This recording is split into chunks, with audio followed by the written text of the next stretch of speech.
Okay, all right. So let's go back to 24:10 and review. Okay, hold on a second. Okay, so Hisra Pisa Biyom Tsara Sar Kochacha. If you make yourself lax or loose or slack on a day of trouble, straits, narrowness, limitation, Sar Kochacha, your strength will be, or your ability, let's say strength or ability, will be limited, constrained, or narrowed. Okay. Our questions were manifold. What does it mean to be Hisra Pisa? Rafe, in what sense? 2, what is the Yom Tzara in this context? What is the Tzara? Why emphasize Yom? 3, why limit the scope of the pasuk to Rifayon B'Yom Tzara as opposed to Rifayon in general? Similarly, is this person Hisra Pisa all the time, and this is only talking about the consequence on a Yom Tzara? Or is this talking about someone who's specifically Hisra Pisa B'Yom Tzara? 4, what does Kochacha refer to? 5, what does it mean for your koach to be tsar? If it's a verb to be narrowed, why odd term tsar as opposed to weaken, like chalash or something like that? Why narrowed as opposed to just not further developed? 6, when does this tsar kochacha happen? Is it on Yom Tzara, then your tsar kochacha will happen, or is it going to be in the future? It'll narrow your tsar. 7, is this a 1-for-1 consequence, or does this consequence only come about as a result of habit? Meaning that could it be that like your tsar is not going to be narrowed at this immediate time, but like, as a result of doing this a lot, then it'll come about. 8, so what? Why is tsar kochacha bad? 9, minor question, why spell kochacha as kochacha with a hey? If this is meant to imply that it's like feminine, what does this add to the pasuk? Which, by the way, I looked in the parsha. No one says that here. Even though I feel like Chazal used that move in more than one place, right? That's like definitely a thing. So I don't think you would be out of line to say that. 10, who is the audience? What is the practical application? And 11, what is the Mishlei Havamina, or what's the cause of the mistake? Why would you be Hisra Pisa B'Yom Tzara? Okay, so I was trying to recall the ideas. I think we had 3 ideas. Okay, so but there was some overlap. So like you can help me to construct this. So one idea we had was that this is about reaction to adversity. That if you face adversity or some sort of challenge or some sort of trouble, and on that occasion you are Hisra Pisa, okay, whatever that means. So then that's going to only make you further incapable of dealing with this in the future, of dealing with such situations in the future, right? So like you are inclined to say, well, like I can't handle this, or I can't do this, or whatever. And the pasuk is pointing out that is exactly going to be a self-fulfilling prophecy in terms of future events. Yeah, just to be clear, I think it's not only that you'll be less capable in future you may sorrows. I think it's also you'll be less capable, across the board. That's definitely true, right? That's definitely true, right? That fits in with the tsar kochacha. Okay, fine. So that was one.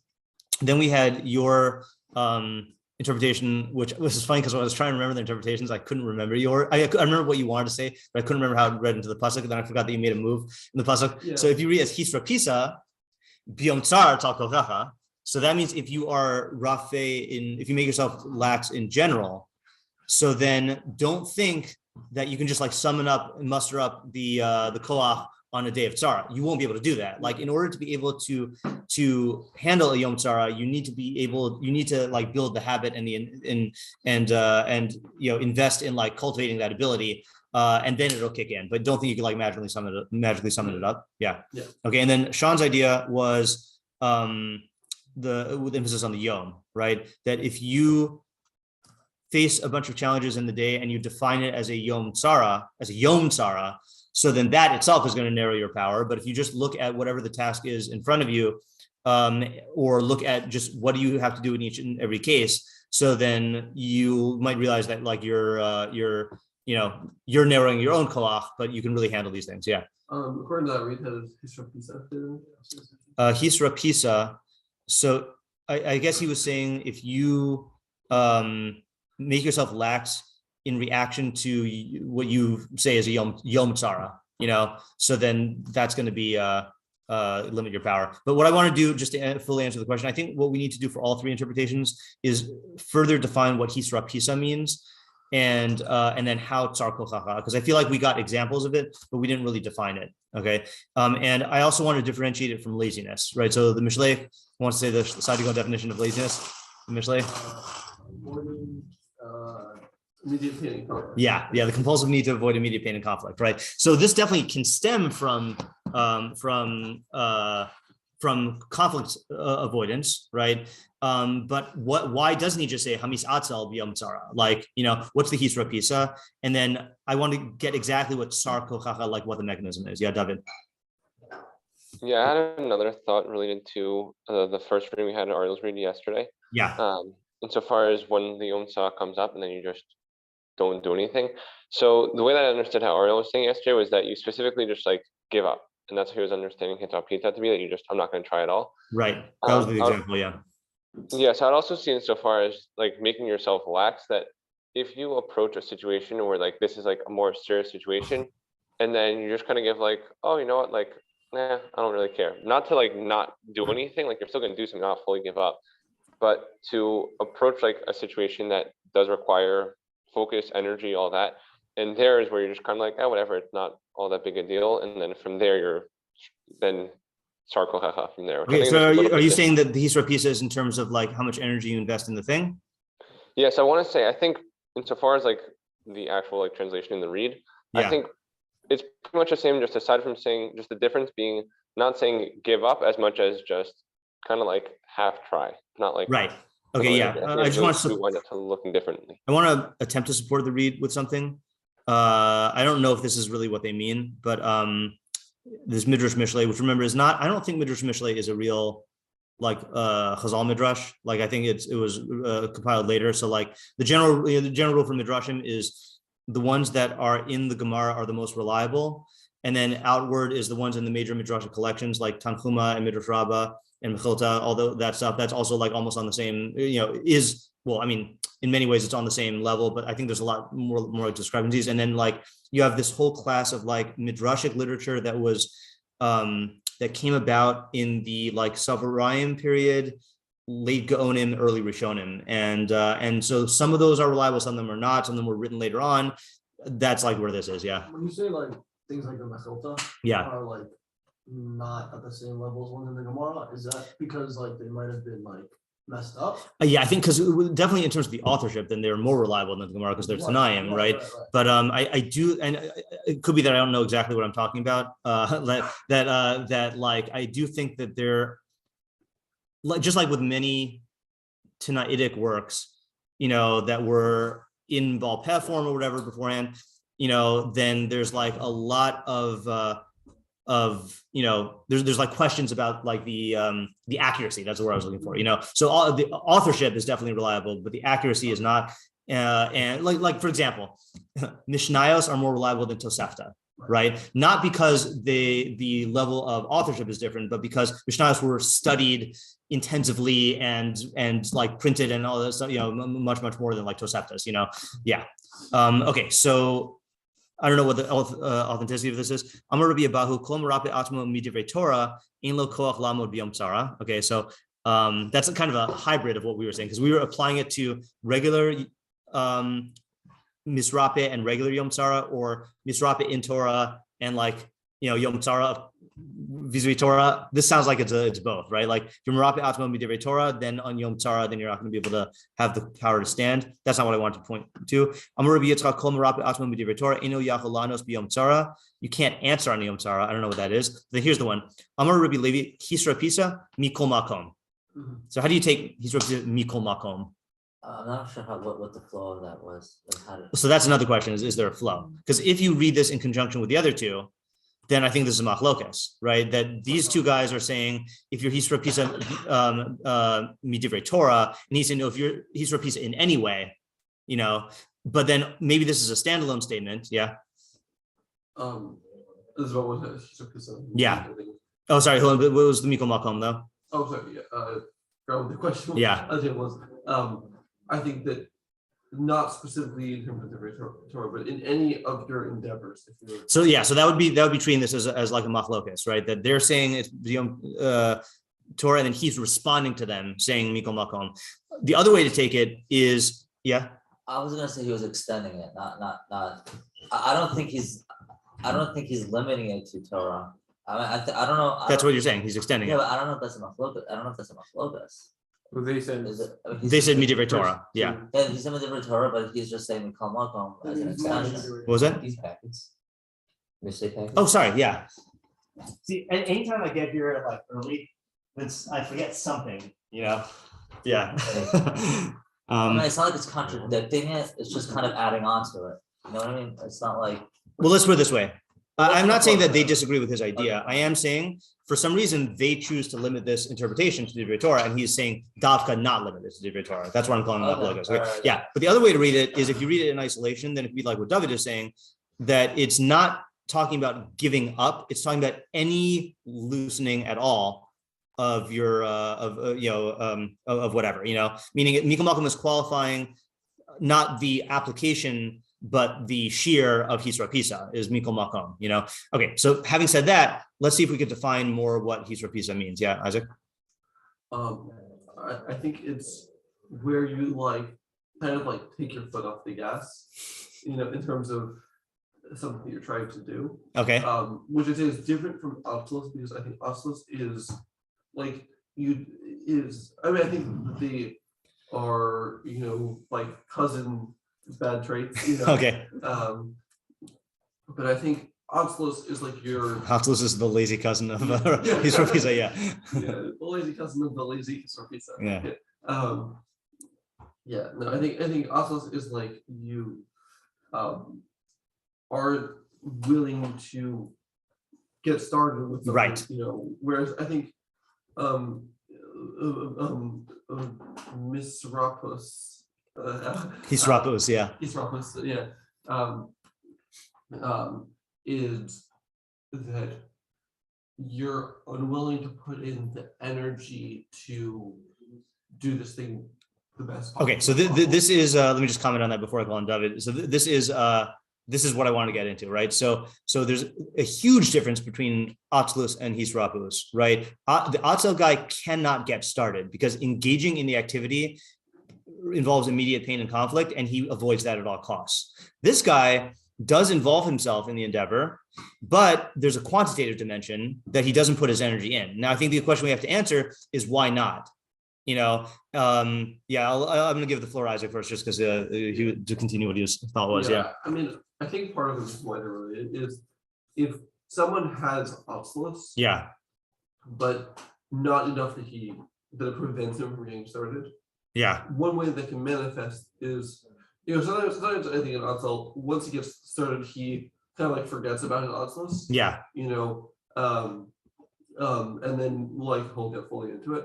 So I think sometimes it's like a lingering taste, the Oculus has a lingering taste in his mouth, and so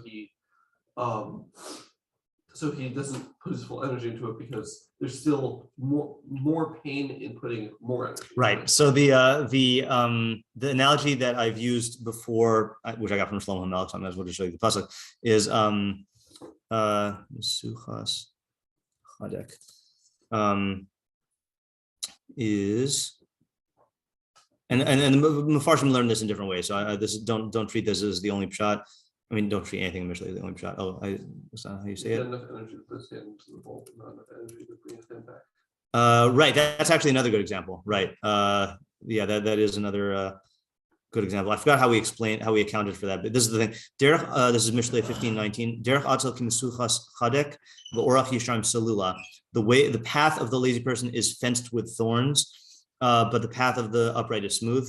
So we're not going to do full analysis on that, but one of the interpretations that Rabbi Moskowitz and I came up with is that it's like it is blocked by a fence of thorns, where if you just try to walk into it, you're going to get all scratched up, but you have to barrel through it. Like if you're going through the forest and if you just walk slowly into all the branches, you're going to get all scratched up. You have to push forward, So once you get past that, then you're free. That's one model of how Atzilus plays out sometimes. The other model, which if I had a scene from the movie, I feel like this happens sometimes in movies where you see the guy trying to jump a bunch of fences and he jumps a fence, and I have a specific movie in mind. I don't know where it's from. Next fence. Was it? Yeah, he smacks into the fence, and then he tries to jump over the next fence and smacks into that, and then smacks into that, and smacks into, I think I'm thinking of a scene from Hot Fuzz, Edward Wright, but I'll have to find the scene. Yeah, this is a cop. Yeah, right. Yeah. Anyway, so I think that's what you're describing. That that you can barrel through the first thing, but then that doesn't solve your atzilus. Now it's just whatever the next threshold is that awakens the conflict, you'll be faced with that. And that's why like starting the activity, that was the first hurdle. But then once you're there, there's a lot of conflict that can manifest itself as well. Hold on just a second. I had one more thought to add to that. Oh, also, sometimes, the thing that gets you through the first hurdle is not you. Sometimes you're forced to, like, let's say like a high schooler in high school. If it were up to them whether to come to class, they wouldn't. But in most cases, they're forced to be in class. And so the only manifestation for the Atzilus is like laxity in their work. Yeah. Okay, let's go David, Ariel, and then Chaim. Yeah. Yeah, one other I think also with this type of being mitapeh is that there is some illusion that you've done something and it's like, oh, like I've put an effort, or like I've tried this and it didn't work. I think different than Atsu, where say Atsu, you never get started. So like, okay, well, obviously nothing happened because you didn't do anything. Right. Here there is an illusion of like, oh yeah, I did something, but obviously it didn't work. Right. But there's this illusion that you did something, and so you think it's not going to work overall. Right. And then also would play into that your strength gets weakened, where you just think you can't do anything after that. Right. So that actually ties into something. I feel like I quoted this in the Sunday shiur. I don't know why though.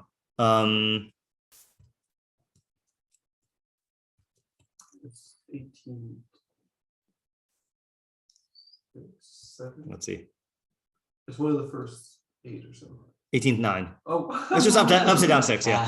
Gam misrapi b'malachto achul bal mashkis.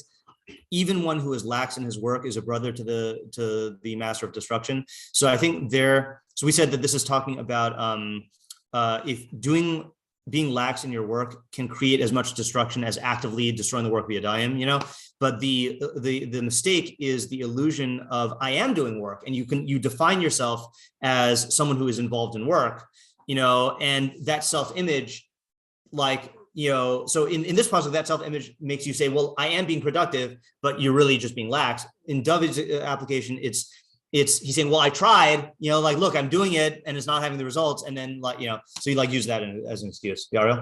Yeah, I was gonna, to answer your question of the difference between someone being lazy versus, this case, someone being lax. I think that,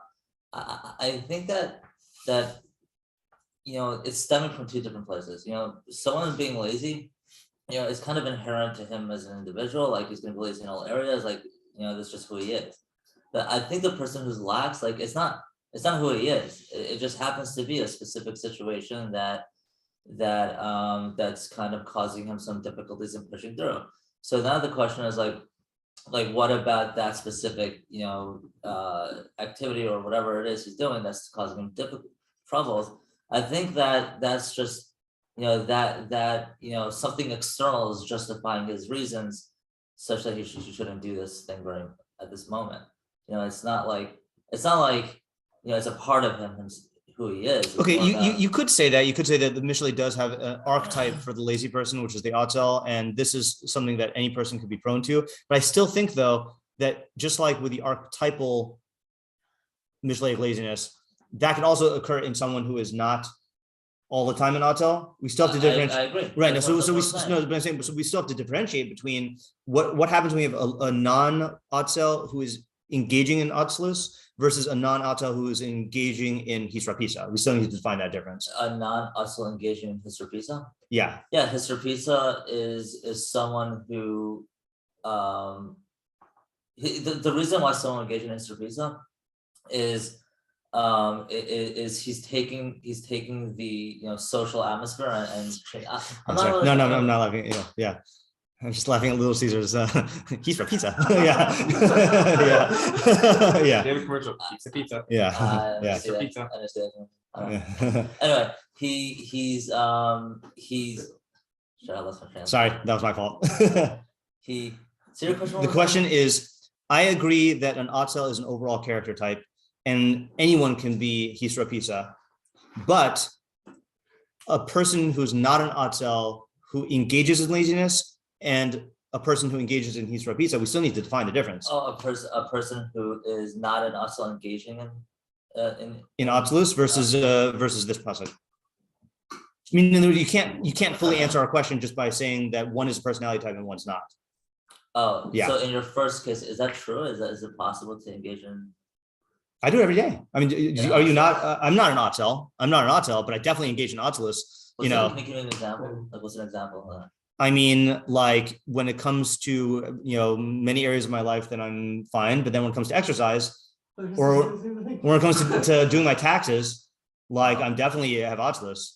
But that's a normal Mishlei archetype, right? Like, right, yeah. Yeah, so, okay, fine. So think about it. Come back to Yeah, it, Chaim and then Yaakov and then back to Isaac. And then, Yeah. Just on this idea that Isaac was talking about, it sounds like, from what I was hearing, is that Isaac was saying that Hisrapus is a character trait of an Atzel. It is a cousin.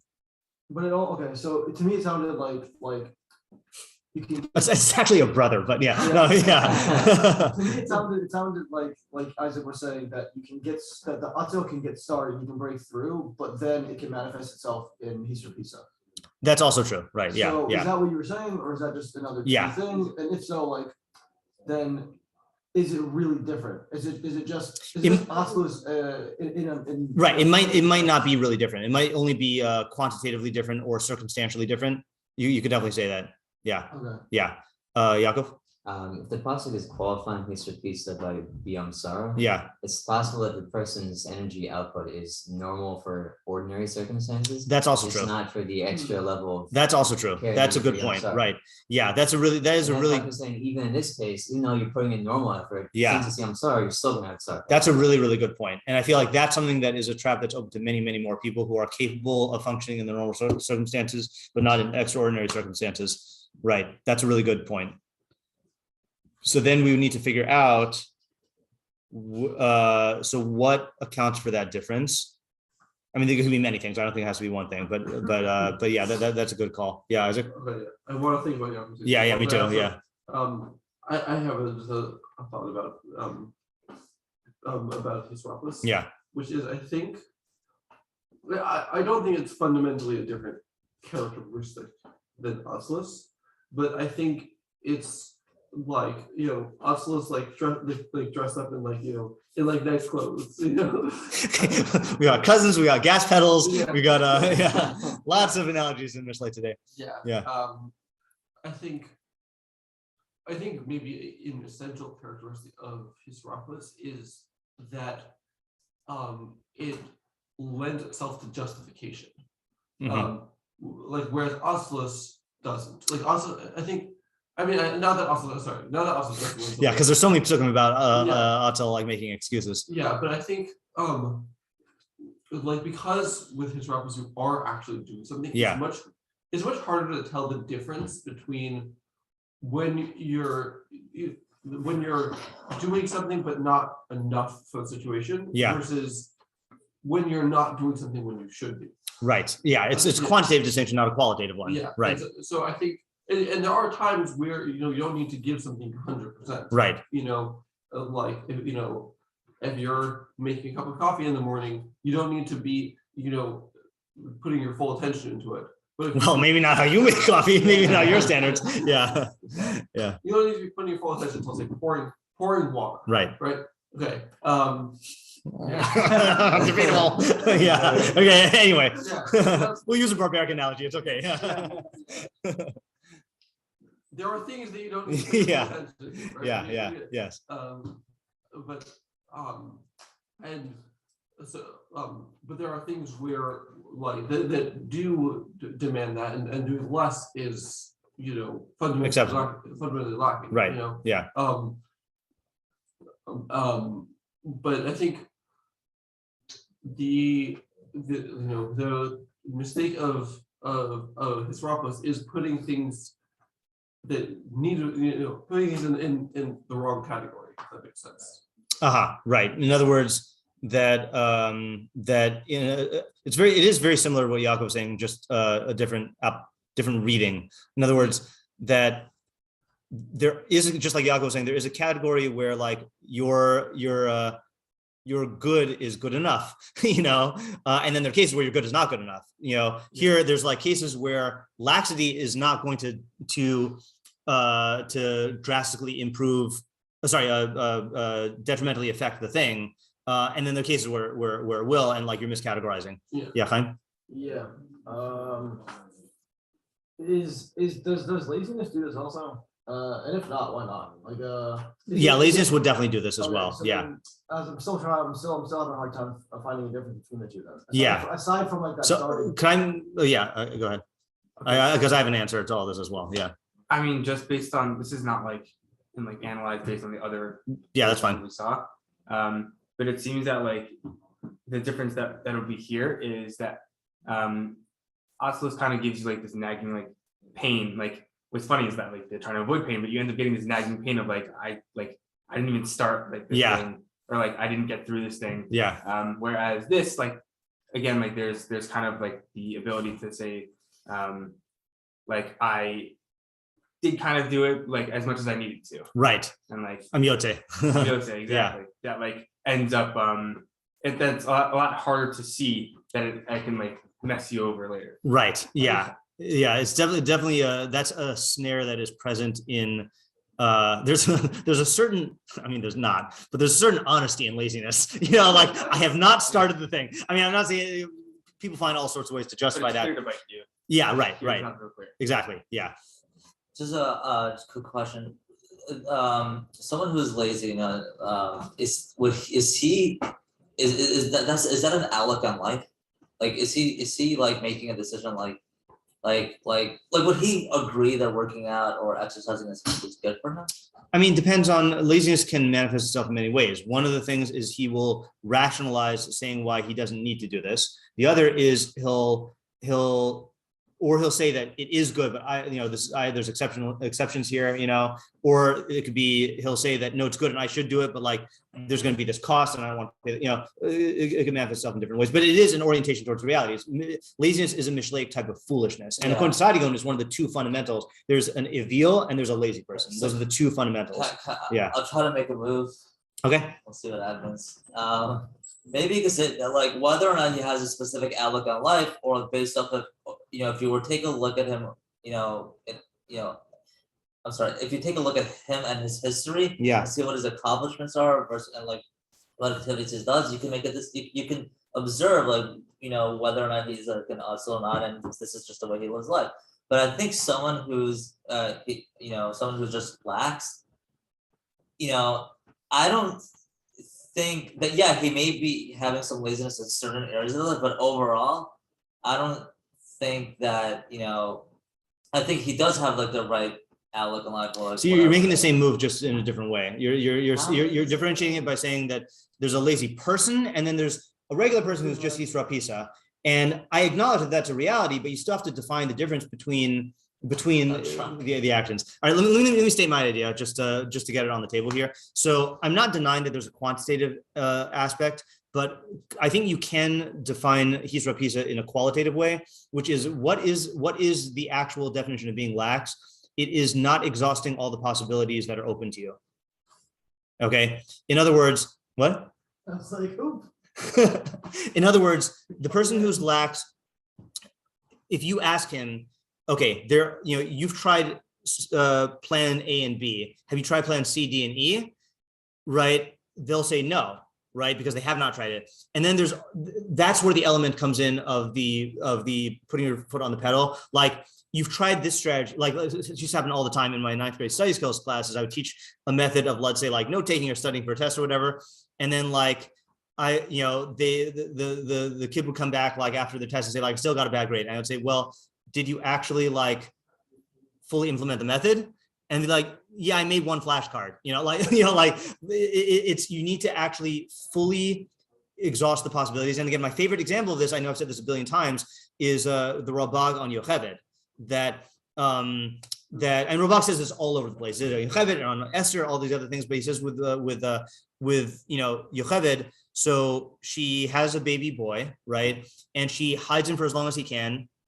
And then she puts him in a basket in the Nile, right? So on the surface, that odds are the kid's going to die, right? But her calculus was, okay, if I leave him here, then 100% he's going to get caught because the Egyptians are going to come around and and check stuff out.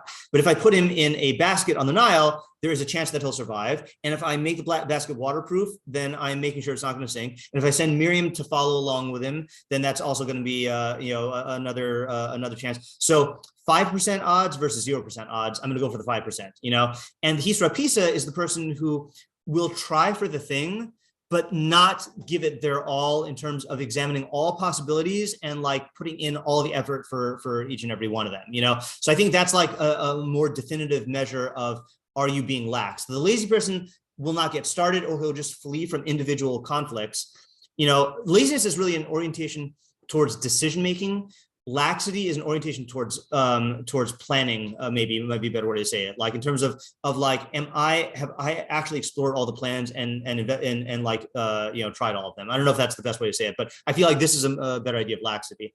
All right, yeah. Responses, yeah. That could be more than planning. It could also be your effort or right. sacrifice. That's the quantitative, right? Yeah. I would love to unify the quantitative and qualitative dimension of it, but I don't know. It could just be that those are two different It dimensions. also be sacrifices. Like you have to actively like take time away from something else to right. make sure this Correct. Yeah. Yeah, that's why I was saying, I think it's the person is doing enough to feel like they've like done right, the checkbox with the self-image or whatever. Yeah, and so I think that it can be both in terms of planning. Yeah. And like they're doing enough to feel like they've done their part. Yeah. Rather than doing the amount of the thing demands. Right. I actually want to disagree with Yaakov that it is, if they're making a decision that the cost is too much, then that's not laxity. I think it's the person who's not thinking about doing a cost benefit evaluation. What's the Meaning, let's say like you could do plans A, B, and C, but then plan D would take a huge cost, and they examine that and they say, no, I'm not going to do that. That's not laxity. That's just making an actual decision, but it's if they don't even think about, plan D and then doing the cost benefit analysis, that would be the laxity. Did I say decision? I thought you said the cost or sacrifice. All right, fine. So just substitute everything I said with the word sacrifice. If a person says, I'm not willing to make the sacrifice, that's not laxity.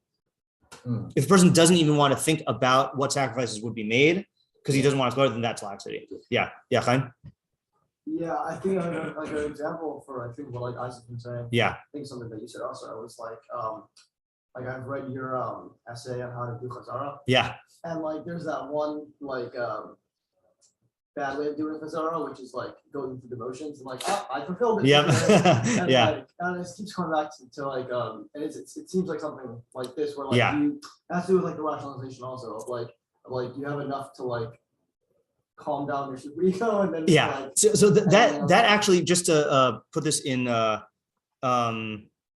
Bruce Lee terms, that there is in the types of things you're describing of like engaging in it just enough, there's a performative element to it of like Bruce Lee used to always differentiate between like, there's a difference between doing martial arts and doing something about martial arts, if you're acting the part of like, well, I said, the pasuk I quoted about the Misrabbe Malachto is that example, but like I'm going through the motions of like doing chazara or whatever versus actually engaging in the real activity, which is dictated by what's in front of you as opposed to like your mental image of the thing, Yeah, Isaac?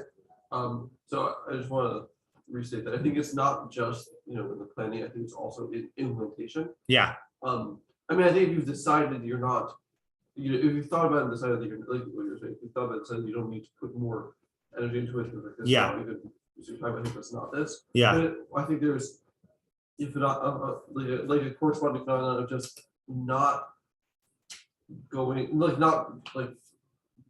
putting in all the energy that you right need, even though you haven't thought about it. I have an example for this. So for Pesach shiur, I think everyone that I've talked to who's like been in his shiur for a long time has said, you like really get so much more out of it if you re-listen to the shiur, like you actually like re-listen to the shiur, for sorry, not just like not just like move forward. Yeah. And like, yeah, I heard that and then I just didn't do it. Yeah. For like, I was in a shiur for like 3 years. I didn't do that. Mm-hmm. Then structurally something changed where it made where I had time where I was like, oh, I guess I'll just start doing that. And then lo and behold, I got so much more out of his shiur because so there's really I hadn't made a decision that I thought that like didn't make sense before the change my mind. I thought it didn't make sense. It was just investment of the energy and the follow through. So there's the investment of energy. Then there's two places where it could go wrong. One is investing energy into the planning, and then the other is investing energy into the implementation. Right. So I just want to respond to what you're saying. So just a question: if someone is not capable of thinking of multiple scenarios, like would he be called someone who's like that? No, I don't think so. I think the most you can do is in line with your abilities. Now the question is, with this definition, how does it fit into the ideas that we were saying? I've been trying to. I think the mistake that I fell into with trying to think of the difference was trying to fit into my idea. Okay. All right. There's a classic mistake, right? Yeah. All right. So this is why. Thank you for reminding me. This is why I like my idea. Because watch this now. Okay, sar kochacha now makes sense, right? If you react to adversity with this, what I'm defining as hisra pisa as you don't actually think through the various plans and invest energy in the thinking or invest energy in implementation, then so what you're doing is you are narrowing. You're putting on blinders in terms of how you relate to the Yom Tzara. So that's going to reinforce the habit of having blinders in all other areas, meaning you will not be a person who is looking at all the plans and all the options available to you on a non-Yom Tzara as well. And that's what means your ability will be narrowed by definition, because you're literally like cutting off routes to success because you're not considering them, but you need to be able to have these, these considerations on Yom Tzara. And here's the thing also, is I think part of the problem on a Yom Tzara is the need for security, and security will often mean going with the familiar, going with what you're told, going with, with what is, gives you confidence, the proper thing to do in Yom Tzara might be to do something where there's an extreme insecurity about it, let's say starting a new career, let's say okay, well, I mean, I didn't say that with the example of to use myself as an example, but that was the big Yom Tzara for me, was when Shahavet closed, and then I had to think whether I'm going to apply to another new school after being in one school for 10 years and to do so in a pandemic, and I went through with that decision for a long time. And then I made this decision to say, okay, and this is before YBT and Lomdeha, I made this decision, okay, I'm going to try to be a freelance teacher for a year. I have no idea what that means. All I know is that there will be lots of people who are not in schools and who are, and remote learning is going to become a thing. So I'm going to just go into that, into that thing. Yeah. Or you have to remember, I registered the domain name, the Zoom Rabbi, and I held on to it for 2 years. Yeah. That was my, no, I sold it. Or I let it lapse or whatever you call it. Anyway. So that was a case where the familiar, comfortable, normal plan A is you lose a job and you apply for the same job in another area, and then plan B was teaching at Rambam, which would have been classes I didn't want to teach and doing things I didn't want to do. And so I could have done the plan B security thing, but then instead I said, okay, I got to think outside of the box and do that. And so that was my, so by exercising that faculty on a Yom Tzara, on a day when the options are narrowed for you, and then when you think, well, how can I think outside of the box? That will be marchiv kochacha, I guess, if that would be the opposite, in terms of other days. Yeah. Okay. We did not get to the Metzudas David, but let's read Rashi. Okay. Because Rashi takes the same approach as the Metzudas David. First of all, he acknowledges hisra pisa min haTorah biyom tzara tzar kochacha. Malachi Hasharis lo yihiyu ma'amtzim kochacha. That's a funny one. The ministering angels will not strengthen your abilities. That is the midrash of Chachamim. I guess it's Gemara in Brachos, which I have not looked at. Okay, but then he says, "Ufi pshuto, hisra pisa b'yom tsar chaverecha." If you are lax in the tsar of the day of tsar of your friend, la'amod mineged, to defend him. Okay, tsar kochacha b'yom puranusecha. then your ability will be limited on the day of your calamity. Kamo Shnemar, as it says, in Hacharish Tacharishi. That's from Esther, Megillah's Esther, right? If you were silent, right? Yovedu, whatever, right? You're gonna. He says to her, not only will we get help, but you're gonna die. Now we made a methodological mistake, which is, or I made a methodological mistake. I mean, you can blame yourself also, but it's really my do not read ahead. Okay, we read behind. So if you look at the next two psukim, so he's repeats biyom sarah tarko chacha hatzil lukuchim lamaves, save those who are taken to death. Umatim lahereg im tachsoch. Okay, we'll have to figure out when we learn that pasuk how to translate it. Matim lahereg is like a synonym for lukuchim lamaves. Ki tomar, when you say hein lo yadan is that we don't know this. Halo tochen libos hu yavin. Won't the one who examines hearts, he will understand. But notzer nafshecha hu yeda, and one who he who guards your soul, he knows. V'heshiv la'adam kafalo, and he will give a return to a person what in accordance with his actions. So that's probably where Rashi's getting it from. And a lot of Mepharshim take our pasuk and learn it with either the next one or the next two, which is involvement in standing up for other people. So I don't think that you have to learn our pasuk that way, because there are Mepharshim who learn it in isolation. But I think I think we do need to get into the habit of looking a few psukim ahead, just to see if it is, what do you call it, if it is connected. And again, I'm gonna make an excuse for this time. Usually I set up the Mishlei source sheets, at the beginning of the week, and usually I'll do two at a time. But now that I'm only giving Mishlei once a week, or one pasuk a week, then I only look at one, and so it's So I would have seen this if I'd be giving more. But can we come up with an idea? I know we only have 3 minutes. Can we come up with an idea for that? Oh, actually, sorry. I want to look at one more of the Mefarshim. So Shadal, just basically in short Shadal fashion on Mishlei, at least, he's supposed to be Msara Chavirecha Kadas Rashi, and then the Shadal student Hoil Moshe says, he's repeats imnis atzalta. So he uses the verb atzlus. If you are lazy, v'no ashta, and no ash, give up, yeah, and you give up like a yeush, right? Mihatzala biyom tzara secha, on the day of your tzara lo tiye lecha otakuma, then you will not have another getting up. So that's our interpretation. But then he says v'shadal mekayim svaras Rashi. He's repeats biyom tzara rabin me'azor osam. So he takes Rashi's example with Esther. He seems to take that as the ikar, right? Is that it's biyom tzaras rabin, and maybe that's why he's calling it a yom tzara. It's not Yom Tzara if it's only for one person, but like a day of like calamity for like the Rabbim. But Tzarasacha, Yetzar Kochacha, Ke'en Lecha Ozer. Then therefore in your Tzara, then your ability will be narrowed because you will not have anyone to help you. Ulefi Devarav Mikra She'achrav Mechubar Lezeh Hakodmo. And according to this, then the psukim afterwards follow this one. Yeah, Isaac. I think there's. So I'm not seeing the Rabbim. All right, sure. Yeah.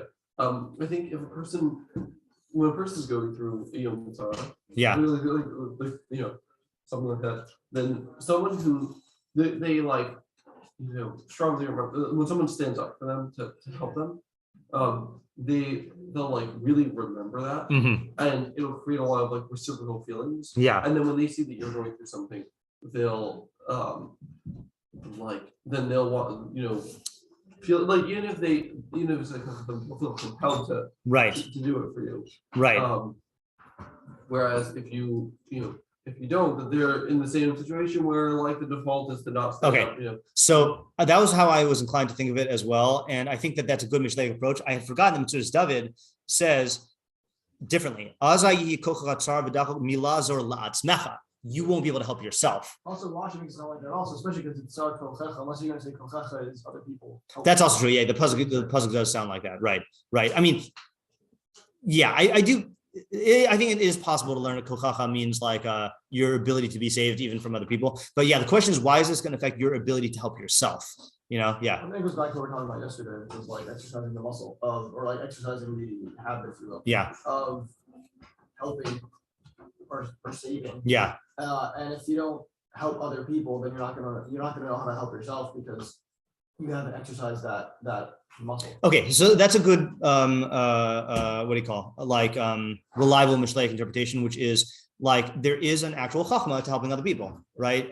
Like knowing how to help people, and by practicing that elsewhere, then you're going to get it for yourself. You can implement it for yourself. Yeah. Back that up, I mean, in other words, it's not about motive; it's about ability. Yeah. But I want to also like back that up by saying that like sometimes it's a lot easier to like see and fix problems in other people than it is in yourself. That's true. You don't have all the same blind spots. If you don't learn how to like see the problem, and then be able to like how to recognize that in yourself, right? Then you're not gonna be able to I've definitely been in a situation where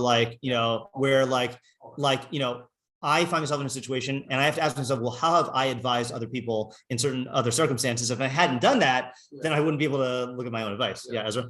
I have an example from a book I read. Sure. It's actually like it's a long series. Yeah. In one of the books, the main character is younger. Yeah. And he was like planning out there's an enemy and there's one group of good people, one group of bad people. The good people like ended up, he had this plan to like trap the bad people. Yeah. He years down the line was in like similar situation, not with like a group or whatever, but like for himself, he tried using the same strategy and it didn't work and he got killed. And like because they knew that like he's done this before as youth, that like he might try it again and backfired. Wait, so I'm missing the because he was lazy in the fact that he, instead of broadening his view and trying to find other strategies, he went with the same strategy. Okay, I see. Try to test I see. Okay, that's good. Yeah. Right. So that I think adds on to what Chaim is saying, is that by helping other people, you also develop a diversity of strategies, that will not lead to you being narrow when it comes to your own Yom Sarah. Okay, I got it now. Yeah. Okay, let's stop. This is a good pasuk. Yeah. Thank you. Thanks. I'm glad we went into it more in terms of